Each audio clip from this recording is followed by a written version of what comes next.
Welcome to another episode of College Admission TV. Dr. J.P. Novin talks with Dr. José-Marie Griffiths, president of Dakota State University, about how the university is leading in cybersecurity, driving technology innovation, and preparing students for an AI-driven future. Well, welcome everyone to another episode of AI Education and the Future of Workforce. Today, we have a very, very special guest with us, the president of Dakota State University, who is a very accomplished engineer on her own right, which we shall get a chance to talk to. President Griffith, good afternoon. Welcome.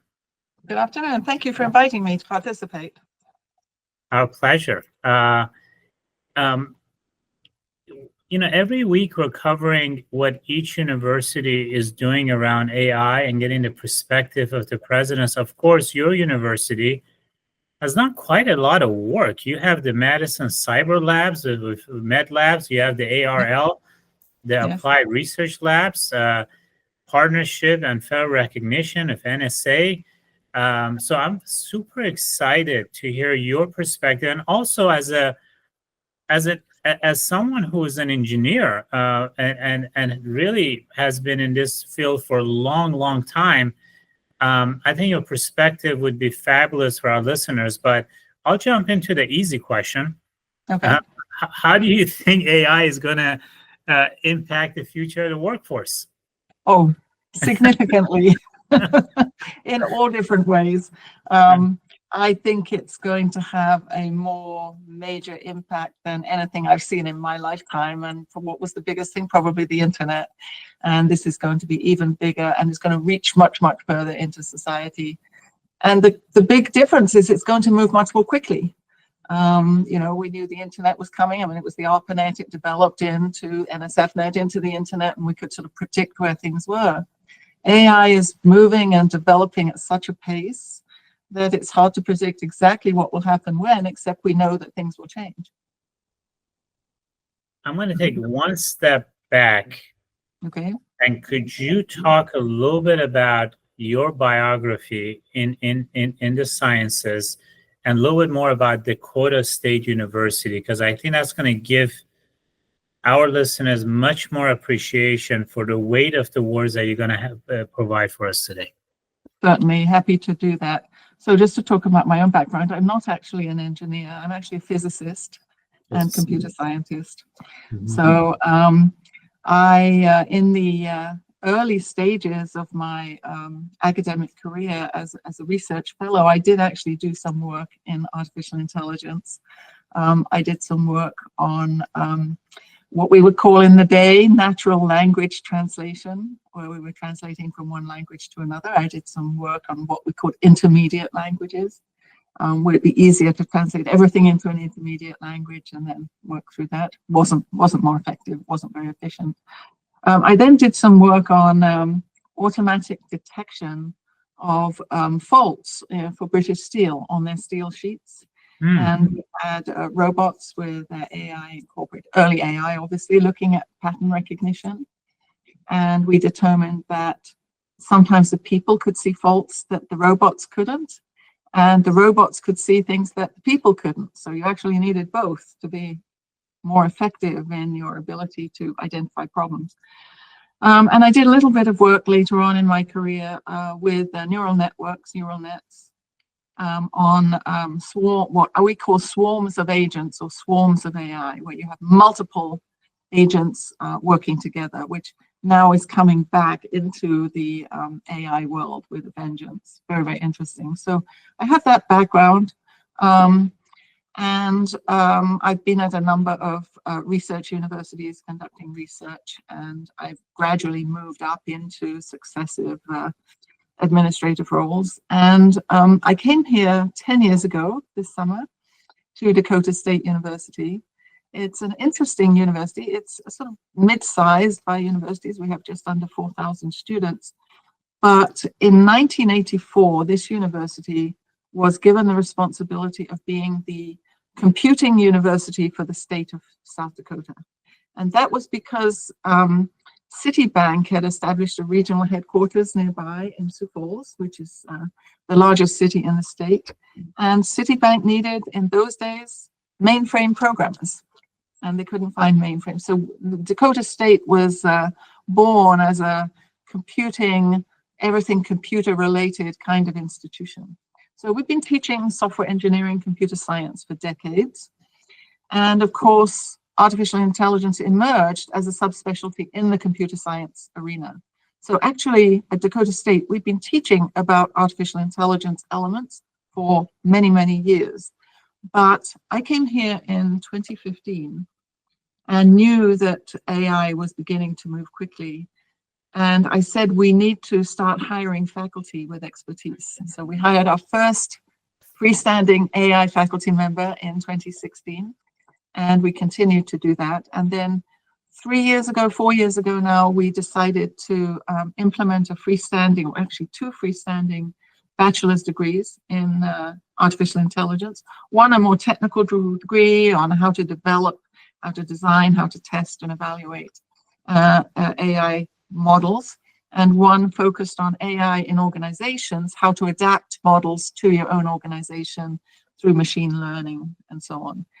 And then a couple of years later, we just developed 2 master's degrees. Again, one special technically focused master's degree in artificial intelligence, and one that's focused on dealing with the data that emerges, so analytics and artificial intelligence. So we now have 4 degrees in artificial intelligence and quite a number of faculty who are doing a lot. But the other interesting thing I'll just mention about Dakota State is that every student at Dakota State in the early days took some form of computer science and coding and learning how to program.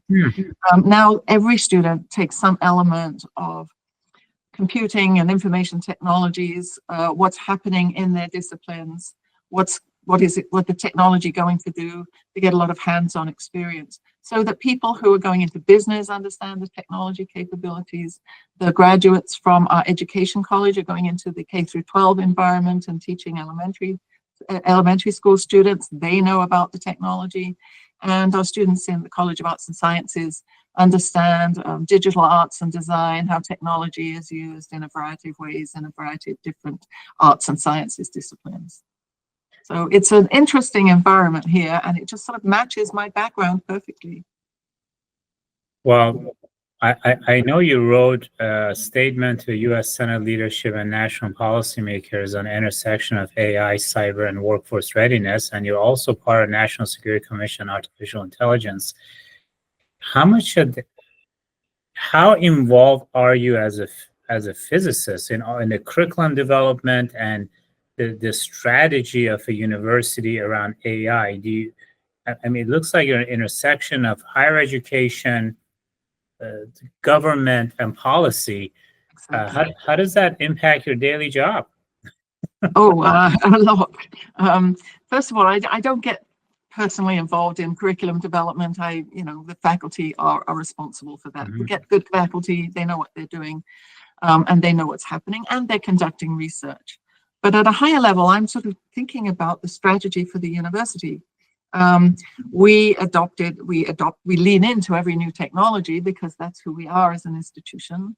So for us, when AI sort of burst onto the scene, 3 years ago, we were already leaning in, and our faculty were having conversations across the university about what this meant for their teaching and what it meant for how they teach and how they incorporate AI into their different programs.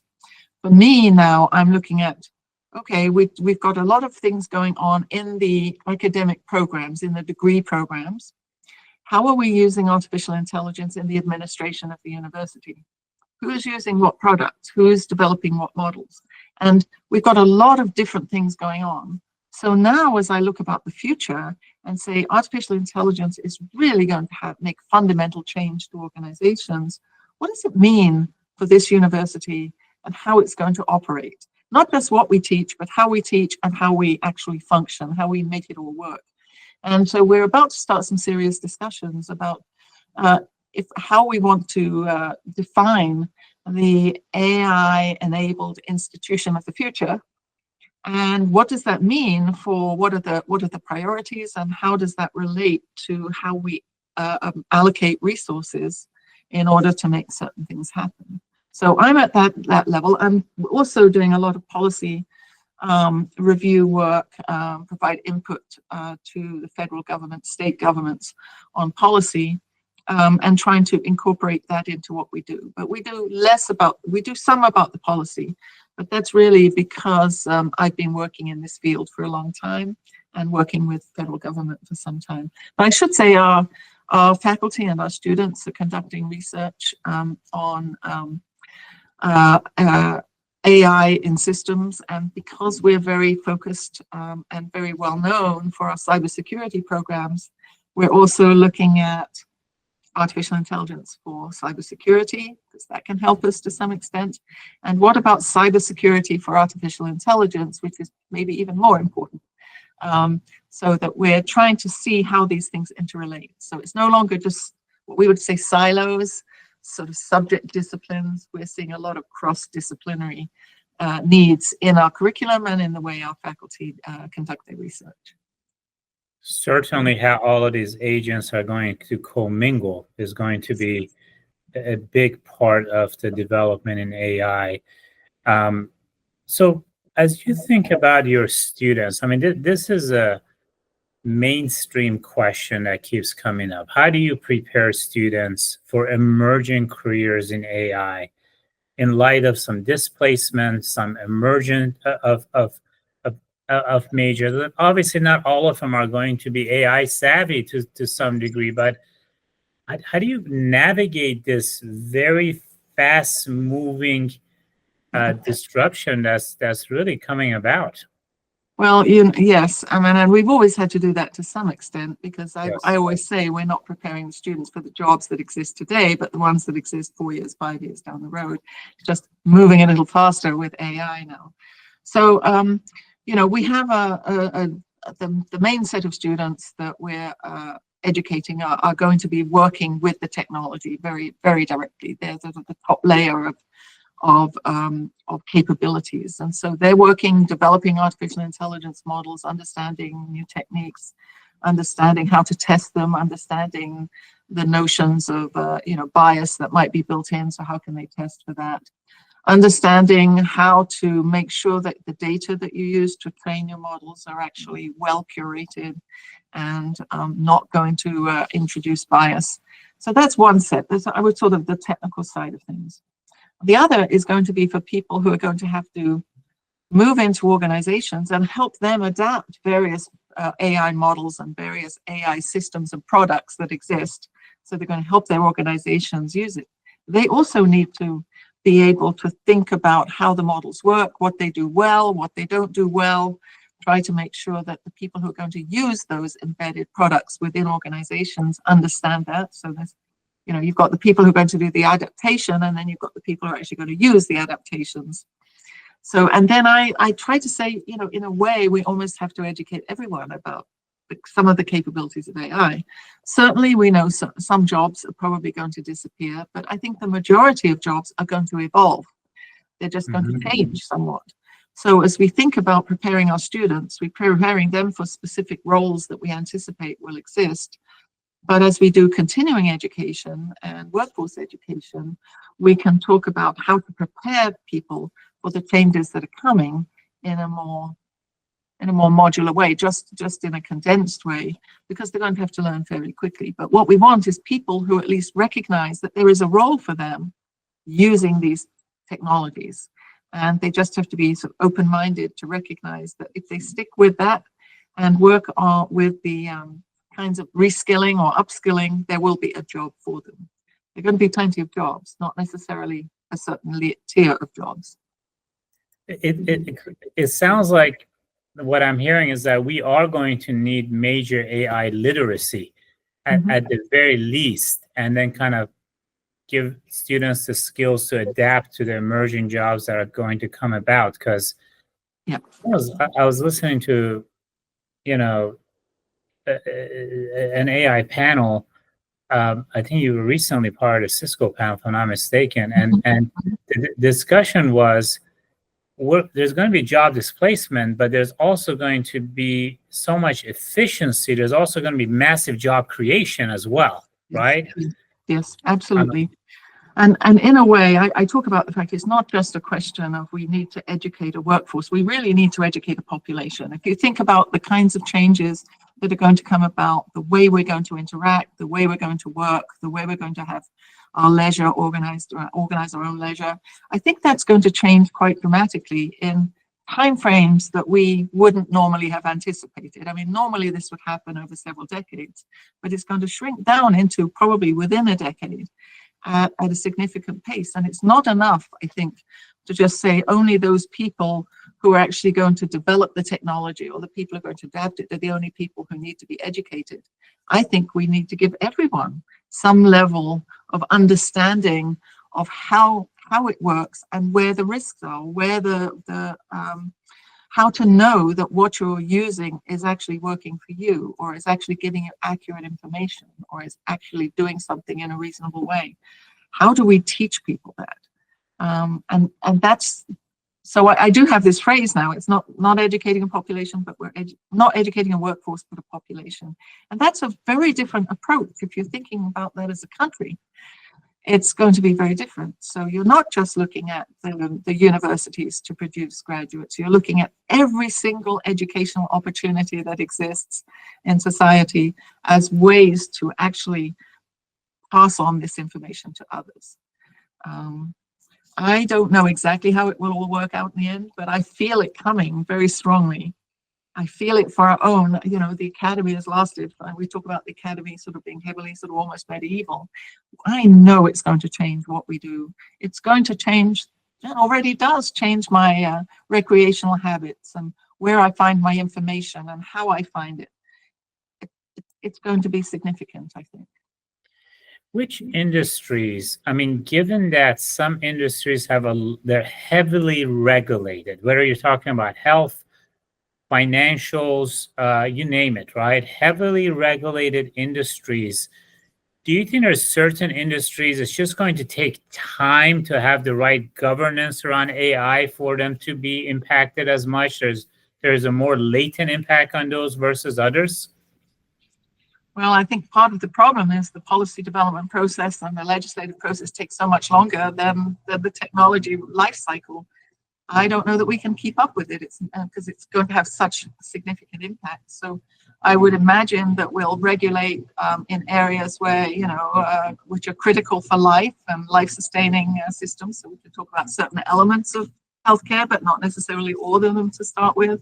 We'll start to see thinking about focus on health, safety, and life as major functions to where to start. But we've seen people struggle right now with how to get your arms around what is AI.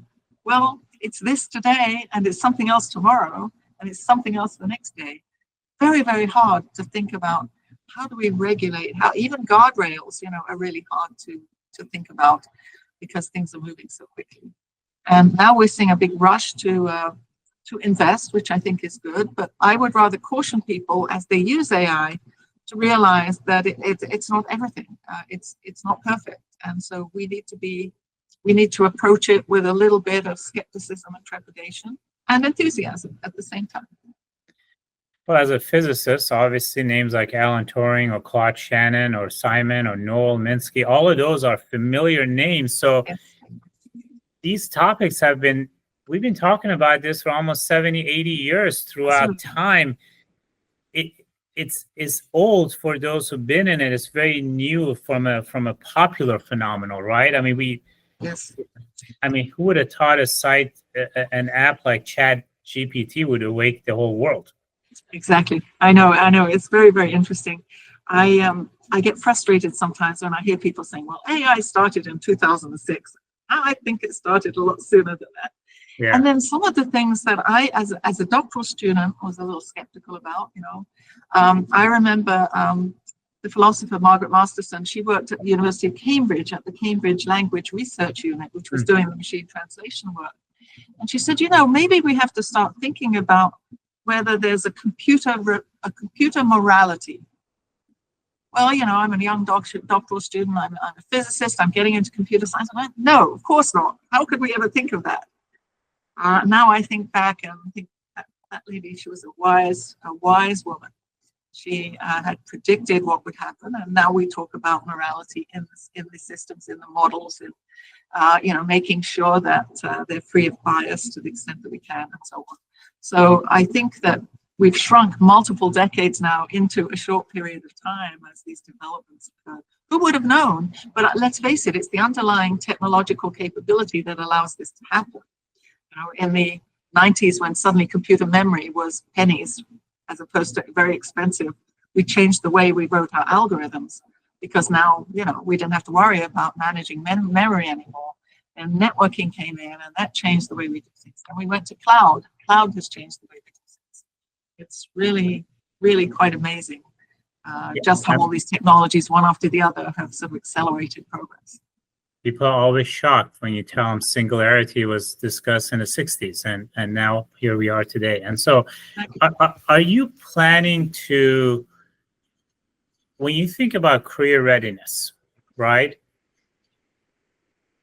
has that trajectory, you know, completely changed now from career readiness? I mean, do you feel, given the popularity of AI now, but you think about like North Dakota, if you had to ask people, what are the top 5 states for AI? North Dakota might not be the first, you know, or the Dakotas would not be the South Dakota. South Dakota that comes to mind. How do you get students ready for your state? Well, we, as I said, we attract students who are interested in the whole computing and technology environment to start with. Yeah. That's our focus. And we have always said that we are trying to ensure that our students are ready for this change. So in addition to having technical skills, which we can impart to them, we do want them to have problem-solving skills. We want them to collaborate. We want them to be adaptive and recognizing that they're going to have to, you know, their jobs will evolve, the technology will evolve, their jobs will evolve, their roles will evolve. And then we're sort of making sure that they understand there are ethical issues that need to be considered when we're dealing with these artificial constructs. And so I think we want them to be creative, we want them to be innovative. So we're trying to take students who, you know, the classical stereotype of the computer programmer, or even the computer hacker, is very fixed and framed, and we need to create people who are much more open-minded and very easygoing, open to new ideas, will adapt to the environment, will adapt to the technology, adapt the technology to the environment, and so on and so forth. So we're trying to inject the sort of spirit of problem-solving, critical thinking, adaptability, innovation in our students. And we do that by having them engage in practical experiences, whether it's on campus, whether it's simulated or real. We have them doing a lot of work through our labs for external customers who bring us their problems and say, do you have anyone who can help us with this problem? Well, part of the issue is you've got to figure out what the problem is, and then you can figure out how you might be able to solve it. But that gives our students an edge in the marketplace. They can go out with a portfolio. I've done this work, this helped the state. I did this work for an organization, you know, with a bank, and here's what I helped them with. Or, it's very helpful, and because we're not a huge university, we're able to do that, I think, more than a university that has 50,000 students. It's very hard to do. A few of the presidents I spoke with did mention that, you know, perhaps getting more students learning AI is important, but also learning more of the humanities and social sciences, how we ask questions, might even be even more important because of the input, not so much of the output, because we're so focused on the output, but what is going to be the input? How do you kind of merge, you know, the Renaissance thinker in the age of AI? Well, that's very important, and I think that's been important to recognize at certain stages of evolution of technology. I think it's it's a feature of typical US education, where we do see students having a fairly broad liberal arts base to that. And I know people think that means sort of soft and so on, but it's not. They're very important concepts. I mean, I feel very strongly that all of our students should learn about the history and philosophy of science and technology as an underlying theme.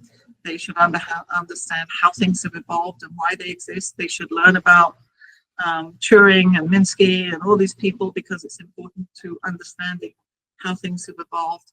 And I think it also feeds their brains, minds, if you like, to be more creative, to think differently, to think out of the box.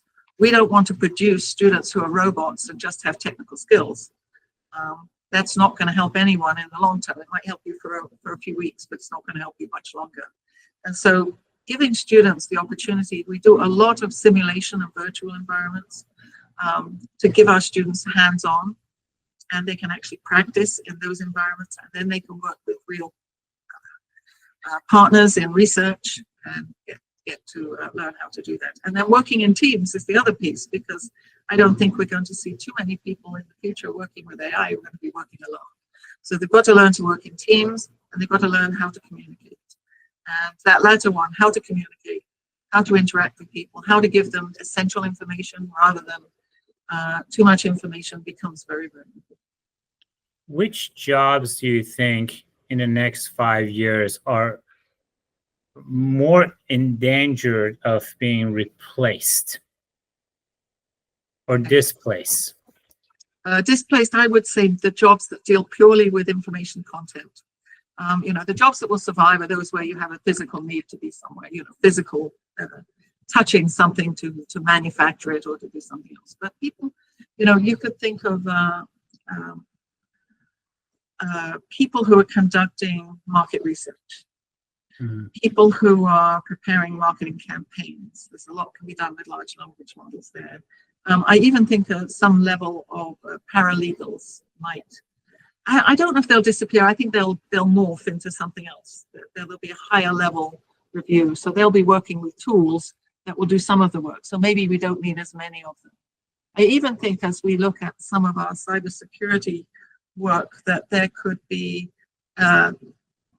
we've got a huge demand for people in cybersecurity in the country. I think 500,000 vacancies, but we could actually use AI to eliminate some of the low-level tasks like, penetration testing, supervised by somebody who understands the next level of attack that could occur. So I think those kinds of jobs are most vulnerable at the moment. You alluded to this early on, which is AI is coming at us at such a fast speed. Like, I mean, the Industrial Revolution was slow, and people were not living this long, right? Right. Internet was super fast, but this is a completely different beast. I mean, in San Francisco, I see more Waymos and other self-driving cars today than driving cars. Customer service. Today, I received about 8 AI robot calls on my phone. I don't pick them up on habit, but customer service. Yes. I mean, the question is, do we have enough run rate to create enough jobs especially for the 120 million people who don't even have a college degree today, to really not, there's a social unrest question that we have to address here. There is, and it's that sort of mismatch of the timeframes that are important. I think, people have been expecting AI to come, but it's coming, as you say, much, much faster than we can anticipate. So how do organizations, how do industries reshape this? And we simply don't have the capacity to educate everybody to a certain level at once. I think that's going to be the challenge, is how can we, but again, we can use AI to help us with that. We can have AI training, AI trainers, AI helping people develop skills that hopefully will be needed going forward. And we've always said, in higher education, there's this notion that you can either do vocational education or go into a university. So you can get a degree in welding, or you could go to a university and get a fancy degree. We need both. But if you look at all the jobs created since 2008, the recession in 2008, 80% of those jobs have required a bachelor's degree. So we have not yet started to think of the higher levels of jobs that are actually going to be created. And I don't think we're fast enough creating people to go into them when they're ready. But you're right, there is this bifurcation at the lower end of the scale that we're going to have to find ways to keep people engaged and working. And that's going to be a challenge for industries, whole organizations, and the whole educational sector. As education is slow to move, unfortunately. We don't have enough teachers, right? We don't have enough teachers in K-12. We don't have enough teachers in the university sector. So we've got enough, corporations are developing their own universities, their own internal training, and so on. But as a country, we haven't been able to get there. They've been attempts to do one thing or another. And that's when I think about the fact that some countries, a little bit more top-down perhaps, some countries that are smaller are able to move more quickly. So I always say that it's very hard sometimes to move things within the K-12 environment in a systematic way, because education at that level is controlled by the states.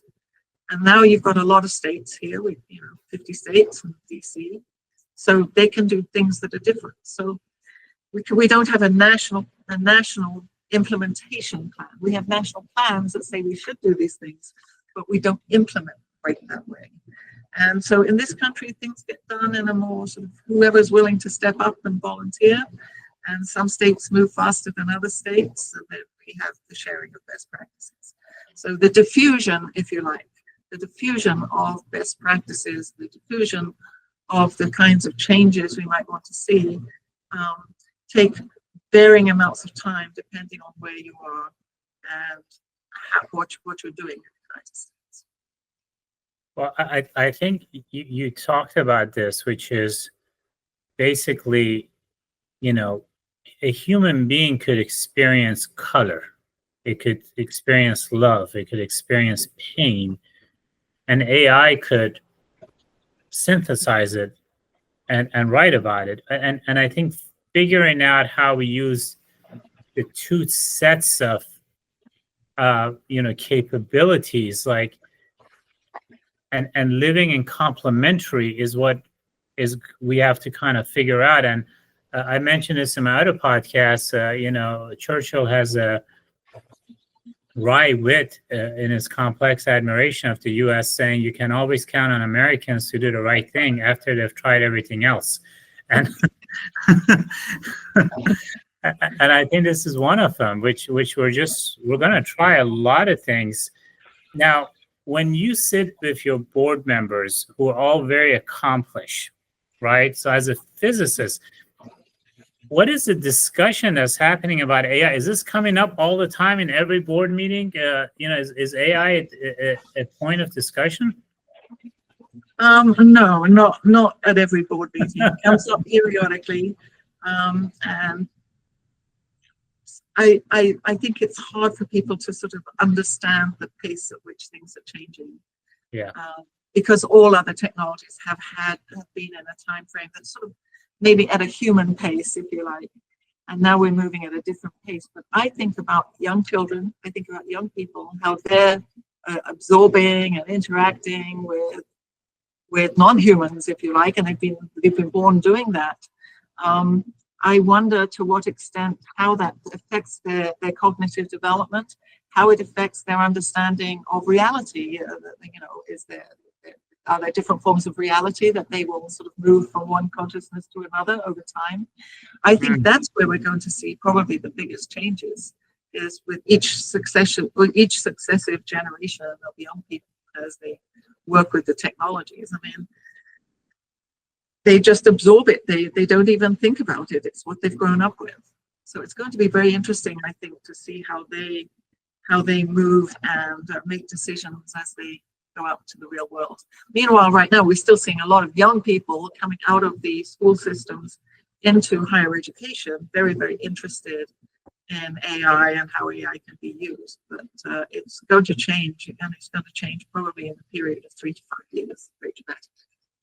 is almost evolutionary. I mean, you look at the cognitive muscles just in the past 20, 30 years. That's why, like, comparing this generation of kids to past is so different, because they're using very different muscle. And Yes. the next 20 years, just, this cognitive evolution is happening in front of us.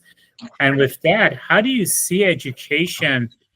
I guess this is a two-part question. One is around K-12. The other one is around higher education, degree granting, how we do things.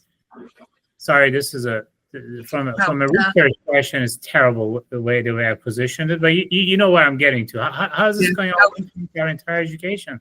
I think we are going to have to change higher education. That's why I want my higher education institution to really start looking at this and thinking about this, so that we can sort of move with the flow rather than sort of resist the flow being placed upon us. How are we going to change? What do we give up of what we've done? What is no longer relevant? I think about things like, people say, well, students were using some form of generative AI and writing code. Well, is that a bad thing? What they're going to do when they get in the workplace? Aren't they going to be using these tools to generate code? So what is it you want them to learn? How to use the tool, or how to use it effectively? Or how to know whether the code that's produced by an AI is better or worse than a code that they could produce? It just changes the whole way you think about what you are trying to teach and how students will learn. And we know we can augment student learning significantly at all levels. So I think about children learning language. We can have tutors that are teaching language. That will have a huge impact on, ESL learning. Any immigrants who come into the country who don't speak English could learn another language, and those people who only speak English can learn another language. We'll have individual tutors. What do you want to learn? Which language do you want to learn next week? We can provide that for you. And I just think that, we do AI in two ways. One is big AI, sort of big things for government, etc., defense, and so on. And little AI, which are the small applications that can affect individuals that our young people are just going to sort of suck up as they come out, because they'll be trying everything that's new. Like the new phones. Everybody wants a new phone now in less than 2 years, because they want the next best thing that comes with it. And young people can absorb this stuff without even thinking about it. The problem is, we want them to think about it in certain ways, so that they aren't just accepting of everything that comes along. We want them to have some sense as they mature as to why things work the way they work, how it affects them. Is that good or bad from their perspective? Good or bad from a societal perspective? I don't know. In a way, I'm fascinated by this whole area. I'm a little scared, because I don't think I can keep up, right? It's just, when your kid's math gets more complicated than the math that you did, right? I can sit there and say, I can tell you what the answer is, but I can't tell you using the techniques that you use, because you're using new techniques for learning math. I think that it's going to be fascinating. As I say, it's going to be scary, but if we could understand the different kinds of roles and responsibilities in society, perhaps we can help a little bit more.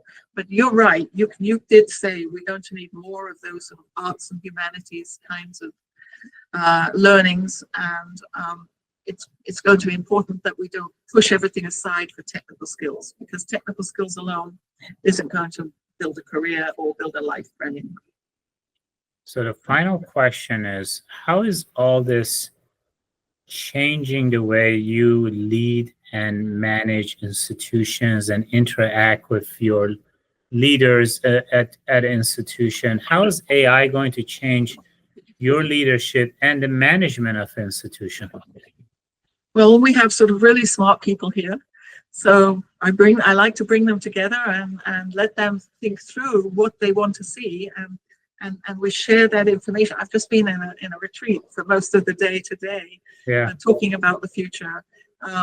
So I'm a very collaborative kind of person. I am not a micromanager. I believe that we should let people fulfill their potential, and their potential now will evolve and grow in different ways. And then what can we bring together as a community of leaders, and a community of teachers, if you like, and a community of people who support teachers in order to support students. How can we do that together? Because, well, it's not one thing. There's not one solution here. It's a very complex set of relationships and knowledge structures and outcomes that we can see. And you're right, we're going to have to test things out because we don't know which are the best things to work and best for whom, right? That's always an issue. So the research that we implement is going to be also some of our own research into what we're doing, not just what others are doing. So, I think we need different kinds of research being conducted in higher education so that we can learn what works really well for our environment. And I'm sitting in the middle of the country in a rural area, and I do think, there are differences in terms of what will work well in a rural area from what works well in a highly urbanized area. And that's tomorrow's retreat. We've got groups of people coming from 5 rural states to talk about the future and how we can help each other and how we can work together, because we don't have the density of researchers and academics and population that the bigger cities have. So how do we work across very, very sparsely populated areas to help ensure that the quality of life continues to evolve for people in these areas? So it's fascinating. It's a good time to be around, but yes. I don't know how much more I'll see in terms of these kinds of rapid developments. I mean, we haven't even touched on quantum. I won't do that today, but another time I'd love to have that conversation, because as a physicist, yes, that excites me very much. So in the AI space, I get very excited by, it's great to see the large language models evolve. I'm really interested in agentic AI and swarms of agents working in sync or against each other as being very, very interesting developments that we have yet to see come in on a large scale. That the quantum, that's definitely a whole different podcast, because the possibilities are just both here on Earth and beyond Earth are just phenomenal in that space. It's been a true pleasure, President Griffith. Thank you so much. Thank you, JP. Appreciate it. Thanks a lot. We hope you enjoyed this episode of the College Admission TV Presidential Podcast. Stay tuned for our next episode, where we'll bring you another insightful conversation with a distinguished leader in higher education.